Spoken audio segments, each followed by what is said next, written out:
സ്ട്രോക്കക്സിൻ്റെ പുതിയ വീഡിയോയിലേക്ക് എല്ലാവർക്കും വീണ്ടും സ്വാഗതം. അപ്പോൾ ഇന്നും നമ്മൾ ഭയങ്കര ഡിലേ ആയിട്ടാണ് വീഡിയോ എടുക്കുന്നത്. ഒബ്വിയസ്ലി ടൈമില്ല, അതുകൊണ്ടാണ് കേട്ടോ. അപ്പോൾ ഇന്നത്തെ കണ്ടന്റ് എന്ന് പറഞ്ഞാൽ കംപ്ലീറ്റ് ഒരു എഡ്യൂക്കേഷൻ വീഡിയോ ആണ്. നമ്മുടെ വീഡിയോ ലാസ്റ്റ് കുറച്ച് കാലം മുമ്പുള്ള വീഡിയോ എൻജിൻ്റെ സൈഡിൽ നിന്ന് ഒരു അനോയിങ് സൗണ്ട് അല്ലെങ്കിൽ ഡിഫറെൻറ്റ് നോയ്സ് വരുന്നതുകൊണ്ട് ഒരു വീഡിയോ ചെയ്തിട്ടുണ്ടായിരുന്നു. അപ്പോൾ അതിന് കമൻറ്റിൽ നിറയെ പേർക്ക് ഞാൻ കുറേ ആൻസർ കൊടുത്തായിരുന്നു. അതിലൊരൊറ്റ ചോദ്യമായിരുന്നു, ഈ റബ്ബർ വെക്കുന്നത് കൊണ്ട് എൻജിൻ്റെ വൈബ്രേഷൻ ആണോ അല്ലെങ്കിൽ എൻജിൻ്റെ സൗണ്ടാണോ കുറയുന്നത്, അല്ലെങ്കിൽ സൗണ്ട് കുറയുമോ, അല്ലെങ്കിൽ പിസ്റ്റൺ ലാപ്പിംഗ് സൗണ്ട് ഉണ്ട്, എൻജിൻ്റെ സൈഡ് നിറയെ സൗണ്ട് വരുന്നുണ്ട്, ശരിക്കും റബ്ബർ വെച്ചുകൊണ്ട് മാറുമോ എന്നുള്ള ഡൗട്ട് കുറേ പേര് ചോദിച്ചിട്ടുണ്ടായിരുന്നു. അപ്പോൾ അതിനുള്ളൊരു ആൻസറാണ്. അതേപോലെ ഇത് ഈ വീഡിയോ കണ്ടുപോകുന്ന വെച്ചാൽ എല്ലാവർക്കും ഇൻഫർമേറ്റീവ് ആകും. ഈവൻ 4 സ്ട്രോക്ക് ആണെങ്കിലും 2 സ്ട്രോക്ക് ആണെങ്കിലും ഏകദേശം ഒരു 150 cc താഴെ അല്ലെങ്കിൽ ഏകദേശം 200 180 താഴെയുള്ള വണ്ടികൾക്ക് എല്ലാവർക്കും ഇതേപോലത്തുള്ള എൻജിനിൽ ഫിൻസുകളുണ്ട്. അപ്പോൾ 4 സ്ട്രോക്കിൻ്റെയും 2 സ്ട്രോക്കിൻ്റെയും ഡിഫറൻസും കൂടെ ഞാൻ ഇതിൽ പറഞ്ഞു തരുന്നതായിരിക്കും.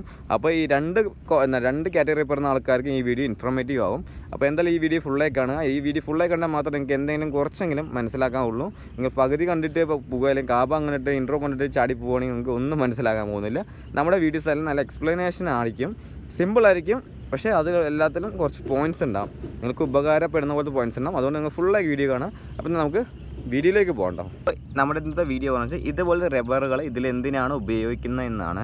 ഈ റബ്ബറുകൾ വെച്ചിരിക്കുന്നത് അങ്ങനെ തന്ന പോലെ അങ്ങ് കയറ്റി വെച്ചതല്ല. ഇതിൽ കുറേ അതിൽ ചില പീസുകളെല്ലാം കട്ട് ചെയ്തിട്ട് കറക്റ്റ് എങ്ങനെ വെക്കണം ആ രീതിയിലാണ്, കറക്റ്റ് സൗണ്ട് മാക്സിമം കുറയ്ക്കാൻ എങ്ങനെ വെക്കണം ആ രീതിയിൽ ഫിക്സ് ചെയ്തിരിക്കുന്നത്. നമ്മുടെ അനുസരിച്ചാണ് ഫിറ്റ് ചെയ്യുന്ന വീഡിയോ ഞാൻ എന്തായാലും ഇതിൽ ഇൻക്ലൂഡ് ചെയ്യുന്നതായിരിക്കും. അപ്പോൾ നിങ്ങൾക്ക് മനസ്സിലാകും. നിങ്ങൾ ജസ്റ്റ് ഒന്ന് ബ്രീഫായി നോക്കി വെച്ചോ. നിങ്ങൾക്ക് ആർക്കെങ്കിലും കിറ്റ് വാങ്ങിയിട്ട് ഉപയോഗിക്കാനുണ്ടെങ്കിൽ, കിറ്റ് വാങ്ങി ഒന്ന് വെക്കാൻ താല്പര്യം ഉണ്ടെങ്കിൽ ഇതേപോലെ വരുന്നത്, ഇതേപോലെ ചെറിയ ഒരു റോൾ പോലെ വരുന്നത്, അതിനെ കട്ട് ചെയ്തിട്ട് ഓരോ പീസായി ഇവിടെ കയറ്റിയിട്ടുണ്ട്. അതേപോലെ തന്നെ ഇതിൽ വന്നിട്ടൊരു 4 എന്താ വരും തോന്നുന്നു. അതിനെ കട്ട് ചെയ്ത് 3 ആക്കിയിട്ട് ഇതിലേക്ക് നമ്മൾ ചുറ്റിക്ക് വെച്ചൊന്നും അടിച്ചു കയറ്റാൻ പറ്റില്ല കേട്ടോ. ഇതിൽ നമുക്ക് പ്ലാസ്റ്റിക് ഹാമർ അല്ലെങ്കിൽ അങ്ങനെയുള്ള ഒരു സംഭവം വെച്ചിട്ട് അടിച്ചു കയറ്റരുത്. അതേപോലെ ഇവിടെയും വെക്കണം, ഇതേപോലെ ഇവിടെയും വെക്കണം. അതേപോലെ തന്നെ എക്സ്ട്രാ വേനൊരു കട്ട ഇവിടെയും വാങ്ങി കയറ്റണം. പിന്നെ ഇവിടെ അതേപോലെ ചെറിയൊരു പീസ് വെച്ചിട്ടുണ്ട്. ഇവിടെ കണ്ടല്ലോ. ഇപ്പോൾ പഴയത് കുറച്ച് അവൈലബിൾ ആണ് കേട്ടോ. അതിൻ്റെ ഉള്ളിൽ പഴയതും കുറച്ച് അവിടെ ഇരിപ്പുണ്ട്. ഈ പെയിൻറ്റ് കാണുന്നുണ്ടോ, അത് പഴയതാണ്. ഈ ബ്ലാക്ക് കാണുന്ന മാത്രമാണ് പുതിയത്. അതേപോലെ തന്നെയാണ് ഈ സൈഡിലും ഈ സെറ്റപ്പാണ് വെക്കുന്നത്. പക്ഷേ നിങ്ങൾക്ക് ഈ റബ്ബർ കിറ്റ് വാങ്ങുന്ന സമയത്ത് ഒരു പ്രശ്നം, പഴയ കിറ്റൊക്കെ വാങ്ങുന്ന സമയത്ത് ഈ റബ്ബർ ഇരുന്നിരുന്ന് ഹാർഡായി പോയിണ്ടാവും. അതുകൊണ്ട് ചിലപ്പോൾ നിങ്ങൾക്ക് അത്രയും പർപ്പസ് ഉണ്ടാവില്ല. ഇപ്പോൾ ഇതൊക്കെ പഴയ റബ്ബറാണ്. ഇപ്പോൾ ഈ വണ്ടി കണ്ട പെയിൻ്റ് ഉള്ളത്, ഇതൊക്കെ നല്ല ഹാർഡായി പോയിണ്ടാവും. ഇതിനെ ഹാർഡ്നെസ് അതങ്ങനെ റെഡി ആകത്തില്ല. പിന്നെ അങ്ങനെ നിങ്ങൾക്ക് റീയൂസ് ചെയ്യണം എന്നുള്ള പ്ലാൻ വല്ലതും ഉണ്ടെങ്കിൽ നിങ്ങൾ എന്ത് ചെയ്യണം, കുറച്ച് ചുടുവെള്ളത്തിൽ ചൂടാക്കണം. ഈ റബ്ബറിന് ഇട്ടിട്ട് ഒന്ന് ചൂടാക്കി കഴിഞ്ഞാൽ കുറച്ചൊക്കെ നമുക്ക് മാറ്റി വരുത്താം, പഴയ ലെവലിലേക്ക് മാറ്റാം. ഫുള്ള് കംപ്ലീറ്റ് മാറ്റാൻ പറ്റില്ല. നിങ്ങൾക്ക് ഇത് ഒരു 50 രൂപ വരുന്നുള്ളൂ റബ്ബർ കിറ്റ്. ജസ്റ്റ് ഒന്ന് മാറി ഇട്ടാൽ മതി. ഇതിന് ഈ റീയൂസിനെക്കാളും നല്ലത് പുതിയ റബ്ബർ കിറ്റ് വാങ്ങിയിട്ട് ഉപയോഗിക്കുക. ഇപ്പോൾ 100 ആണെങ്കിൽ 100ൻ്റെ കിറ്റ് ഉണ്ട്, 135 ആണെങ്കിൽ 135ൻ്റെ കിറ്റ് വരുന്നുണ്ട്. അപ്പോൾ അത് നിങ്ങൾ ഏത് നോക്കിയിട്ട് കറക്റ്റായിട്ടുള്ളത് വാങ്ങിയിട്ട് ഉപയോഗിക്കുക കേട്ടോ. നമ്മുടെ 4 സ്ട്രോക്ക് 2 സ്ട്രോക്കിൻ്റെ എൻജിനിൽ കംപ്ലീറ്റ്ലി മെറ്റീരിയൽസ് തന്നെ വ്യത്യാസമാണ് കേട്ടോ. 2 സ്ട്രോക്ക് വന്ന സമയം ഈ ലെവലിലേക്ക് നീട്ടം വരും ഫിൻസുകൾ. പക്ഷേ 4 സ്ട്രോക്കിൻ്റെയൊക്കെ വന്നിട്ട് ഈ ലെവലിലൂടെ കട്ടാവും. ചിലത്തിലൊക്കെ മാക്സിമം ഇത്ര ഒരു ലെവലിലേക്ക് മാത്രമേ ഫിൻസുകൾ ഉണ്ടാവുള്ളൂ. കാരണം എന്ന് വെച്ചാൽ അത് കുറച്ചും കൂടെ ഹാർഡായിട്ടുള്ള മെറ്റീരിയൽസാണ്. ഇത് വന്നിട്ട് കുറച്ചും കൂടെ ഹാർഡ് കമ്മിയായിട്ട് കുറച്ച് തിക്നെസ് കമ്മിയാണ്. അപ്പോൾ നമ്മുടെ നിങ്ങളൊക്കെ നേരത്തെ കെമിസ്ട്രിയിലല്ല, എന്തായാലും ഫിസിക്സിലായിരിക്കും. നമുക്ക് ഈ ട്യൂണിങ് ഫോർക്ക് എന്നുള്ള ഒരു കോൺസെപ്റ്റ് അറിയുമോ? നമ്മുടെ മ്യൂസിഷ്യനൊക്കെ ഉപയോഗിക്കുന്ന അല്ലെങ്കിൽ മ്യൂസിക്കൽ ഇൻസ്ട്രുമെൻറ്റ്സ് ഒക്കെ ചെയ്യുന്നത് ഇതിൻ്റെ ട്യൂണിങ് ഫോർക്കിൻ്റെ ഒരു സെറ്റപ്പിലാണ്. കാരണം വെച്ചാൽ അത് രണ്ടൊരു നോബുണ്ടാവും. ഞാൻ ഇവിടെ ഫോട്ടോ കാണിച്ചത്. അതിങ്ങനെ എവിടെയെങ്കിലും പോയി പ്രസ് ചെയ്ത് കൊടുക്കുന്ന വെച്ചാൽ അത് രണ്ടും കൂടെ വൈബ്രേറ്റ് ചെയ്യും. ഈ രണ്ട് വൈബ്രേറ്റ് ചെയ്യുമ്പോൾ ഒരു സൗണ്ട് അവിടെ ജനറേറ്റ് ചെയ്യും. ആ ഒരു സംഭവം തന്നെയാണ് ഇവിടെയും നടക്കുന്നത്. ഇത്രയും നീട്ടമുള്ള ഫിൻസാണ് ഇതിൽ വരുന്നത്. ഇത് കംപ്ലീറ്റ്ലി എയർ കൂൾഡ് ആയതുകൊണ്ട് നമുക്ക് നല്ല വലിയൊരു ഫിൻസ് കൂളിങ്ങിന് വേണ്ടിയിട്ട് ഇവർ പ്രൊവൈഡ് ചെയ്തിട്ടുണ്ട്. അപ്പോൾ ഈ ഫിൻസുകൾ എൻജിൻ സ്ട്രോക്ക് അടിക്കുന്ന സമയത്ത് ഇതിങ്ങനെ വൈബ്രേറ്റ് ചെയ്യും. ഇങ്ങനെ വൈബ്രേറ്റ് ചെയ്യുന്ന സമയത്ത് ഇവിടെ ട്യൂണിങ് ഫ്രോക്കിൻ്റെ അതേ ഒരു വർക്കിംഗ് ആണ് ഇവിടെ നടക്കുന്നത്. ഇപ്പോൾ ഉള്ളിലുള്ള സൗണ്ട് വേറെ, പുറമേ ഈ സംഭവം ഇങ്ങനെ വൈബ്രേറ്റ് ചെയ്യുന്ന സമയത്ത് ഇവിടെ നിന്നൊരു സൗണ്ട് ജനറേറ്റ് ചെയ്യും. ആ സൗണ്ടാണ് നല്ല നല്ല സൗണ്ടായിട്ട് നിങ്ങൾക്ക് പുറത്തേക്ക് വരുന്നത്. ഇപ്പോൾ ഇതൊക്കെ ഊരിയിട്ടും ഇട്ടിട്ടും ഉള്ള സൗണ്ട് വന്നിട്ട് വേറെ ലെവലായിരിക്കും കേട്ടോ. ഇത് ഊരിക്കഴിഞ്ഞാൽ ഒരു ജാതി സൗണ്ട് ആയിരിക്കും. എക്സോ സൗണ്ട് പുറത്തേക്ക് ഈ എൻജിൻ്റെ സൗണ്ട് പുറത്തേക്ക് വരും. പക്ഷേ ഈ റബ്ബർ ഇട്ടതിന് ശേഷം നല്ല സൈലൻ്റ് ആയിട്ടുണ്ട് കേട്ടോ. വണ്ടി നല്ല രീതിക്ക് സൈലൻ്റ് ആയിട്ടുണ്ട്. അപ്പോൾ അല്ലാതെ നമുക്ക് ഈ റബ്ബർ കൊണ്ട് നമുക്ക് ഈ വൈബ്രേഷൻ കമ്മിയാക്കും, അല്ലാതെ എൻജിൻ്റെ വൈബ്രേഷൻ അല്ലെങ്കിൽ ഈ വൈബ്രേഷൻ കമ്മിയാകത്തില്ല. അതൊന്ന് പറയാണ്. നമ്മൾ ഈ ഇത് കയറ്റുന്നുണ്ട്, റബ്ബർ കയറ്റുന്നുണ്ട്, ഈ സ്ട്രോക്ക് എടുക്കുമ്പോൾ വൈബ്രേഷൻ നമ്മുടെ വണ്ടിയിലേക്ക് അറിയുന്ന ആ വൈബ്രേഷൻ കമ്മിയാക്കില്ല. ഈ സിലിണ്ടറിൽ ഉണ്ടാകുന്ന ഫിൻസുകളുടെ വൈബ്രേഷൻ കമ്മിയാകും.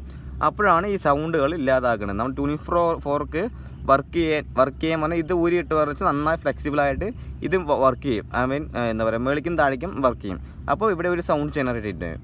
ആ സൗണ്ടിനെ ആ വൈബ്രേഷൻ ഇമ്പാക്റ്റ് എടുക്കാനാണ് ഈ റബ്ബറുകൾ വെക്കുന്നത്. നമുക്കിവിടെ ഹാർഡായിട്ടൊരു മെറ്റീരിയൽസ് വെച്ചാൽ ചാടിപ്പോവും. ഇത് ഒന്ന് എക്സ്പാൻഡ് ആകുന്ന സമയത്ത് ചാടിപ്പോവും. അപ്പോൾ ഈ റബ്ബറാണ് പറഞ്ഞാൽ തിക്നെസ് നല്ലോണം തള്ളിക്കയറ്റി വെച്ചതെന്ന് വെച്ചാൽ ഇത് കുറച്ച് ഫ്ലെക്സിബിളായിട്ട് വർക്കും ചെയ്യും. ഇത് വർക്ക് ചെയ്യുന്ന സമയത്ത് ഫ്ലെക്സിബിളായി വർക്കും ചെയ്യും. ആ സൗണ്ട്, ഈ ഒരു സൗണ്ടിനെ മാക്സിമം റെഡ്യൂസ് ചെയ്യാനും ഈ റബ്ബറിനെ കൂടെ സഹായിക്കുന്നതാണ്. അല്ല നിങ്ങൾ ഉദ്ദേശിക്കുന്ന പോലെ വണ്ടിയുടെ വൈബ്രേഷൻ, വണ്ടി ഇപ്പോൾ സ്റ്റാർട്ട് ചെയ്തതിന് വെച്ചാൽ നല്ലൊരു വൈബ്രേഷൻ വരില്ല വണ്ടീൻ്റെ. ആ വൈബ്രേഷൻ ഒന്നും ഈ ഇത് വെച്ചുകൊണ്ട് കമ്മിയാകത്തില്ല. നല്ല സിലിണ്ടർ ആയതുകൊണ്ട് നല്ല ക്രാങ്കിൻ്റെ അടിയൊന്നും ഇല്ലാത്ത വണ്ടികൾക്ക് അതിനനുസരിച്ച് സ്മൂത്ത് ഉണ്ടാകും. പിന്നെ 2 സ്ട്രോക്കാണ്. 2 സ്ട്രോക്ക് ചിലപ്പോൾ ഐഡിയൽ ഇത്തിരി വൈബ്രേഷൻ ഉണ്ടാകും വണ്ടി സ്റ്റാർട്ടിങ്ങിൽ, പക്ഷേ റണ്ണിങ് ടൈമിൽ നല്ല സ്മൂത്ത് ആയിരിക്കും കേട്ടോ. മറ്റേ 4 സ്ട്രോക്ക് പോലെയല്ല. 4 സ്ട്രോക്ക് പറഞ്ഞു വെച്ചാൽ ഐഡിയലിൽ ഓക്കെ എന്താണ് കുറച്ചും കൂടെ കൂളായിരിക്കും, പക്ഷേ റണ്ണിങ് ടൈമിൽ നല്ല വൈബ്രേഷൻ ആയിരിക്കും. അപ്പോൾ ഇതിൻ്റെ എഞ്ചിൻ അല്ലെങ്കിൽ 2 സ്ട്രോക്കിൻ്റെ എഞ്ചിൻ, പഴയ കാലത്തെ എഞ്ചിൻ്റെ മെറ്റീരിയൽസും പുതിയ കാലത്തെ എഞ്ചിൻ്റെ 4 സ്ട്രോക്ക് എഞ്ചിൻ്റെ മെറ്റീരിയൽസും കംപ്ലീറ്റ്ലി വ്യത്യാസമാണ്. അത് നിങ്ങൾക്ക് കണ്ടാൽ മനസ്സിലാകും. നിങ്ങൾ ഈ ഒരു ഫിൻസിൻ്റെ അളവായിരിക്കില്ല ഇത്രയും ഒരു അളവ് കണ്ടോ, ഈ അളവായിരിക്കില്ല 4 സ്ട്രോക്കിന് ഏകദേശം ഈ ലെവലിലേക്ക് തന്നെ കട്ടായി പോകും കേട്ടോ. ഇത്രയ്ക്ക് ഉണ്ടാകത്തുള്ളൂ. അതും ഒരു നമ്മുടെ പുതിയ അലുമിനിയം അലോയ്സ് എന്നൊക്കെ പറഞ്ഞ് കേട്ടിട്ടുണ്ടോ, നമ്മുടെ അലോയ് ടൈപ്പ്, അത്രയും നല്ലൊരു ക്വാളിറ്റി ഷാർപ്പിങ്ങിലുള്ള രണ്ട് വരുന്നത്. ഇത് കണ്ടോ, ഇതിൻ്റെ മെറ്റീരിയൽസ് കണ്ടോ, ഒരു നിങ്ങൾക്ക് കണ്ടാൽ അറിയാം, നിങ്ങൾക്ക് അതിൻ്റെ ക്വാളിറ്റി മനസ്സിലാവും. ക്വാളിറ്റി എന്നല്ല, അത് മെറ്റീരിയൽസിൻ്റെ അളവ് ഒരു എന്താ പറയുക, ഒരു സ്വഭാവം നിങ്ങൾക്ക് മനസ്സിലാവും. അപ്പോൾ ഇതാണ് ഇതിൻ്റെ മെയിൻ ഒരു പർപ്പസ്. ഈ റബ്ബറിനെ വെക്കുന്നതുകൊണ്ടുള്ള പർപ്പസ് ഇതാണ്, അല്ലാതെ വേറെ യാതൊരു പർപ്പസും റബ്ബറിന് ഇല്ല കേട്ടോ. വെക്കുന്ന സമയത്ത് നല്ല രീതിയിലുള്ള റബ്ബറെല്ലാം വെക്കുക.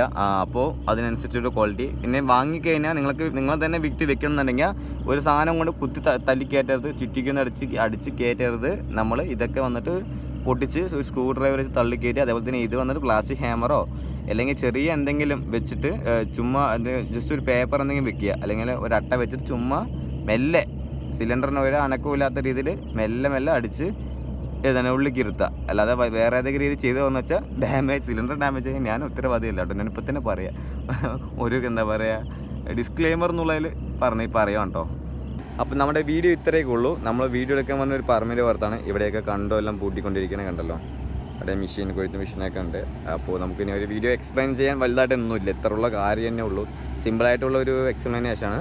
അതിൽ കുറച്ച് ടെക്നിക്കൽ എന്ന് പറയാനില്ല, ഒരു ചെറിയൊരു ഇൻഫർമേഷൻ കൂടെ ആഡ് ചെയ്തു, അത്രയേ ഉള്ളൂ.